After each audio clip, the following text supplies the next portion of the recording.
విశాఖ జిల్లా భీమిలి పట్టణంలోని సత్యనారాయణపేటలో కొండశివ గణేష్ యూత్ ఆధ్వర్యంలోని దుర్గా శరన్నవరాత్రి ఉత్సవాలలో భాగంగా నిర్వహించిన భారీ అన్న సమారాధన కార్యక్రమంలో ప్రముఖ సమాజ సేవకురాలు చినశ్రీను సోల్జర్స్ అధ్యక్షురాలు మజ్జి సిరిసహస్ర పాల్గొన్నారు.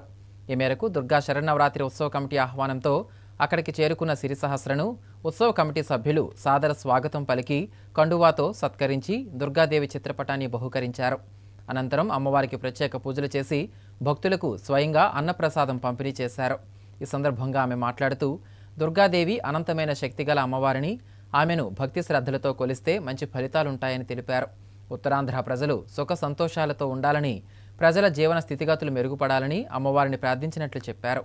ఘనంగా నిర్వహిస్తున్న ఉత్సవాలలో పాలుపంచుకుని అన్నదాన కార్యక్రమంలో పాల్గొనడం సంతోషంగా ఉందని తెలిపారు. ఈ కార్యక్రమంలో చినశ్రీను సోల్జర్స్ ఉపాధ్యక్షుడు తోటవాసు, చినశ్రీను సోల్జర్స్ సభ్యులు, భక్తులు అధిక సంఖ్యలో పాల్గొన్నారు.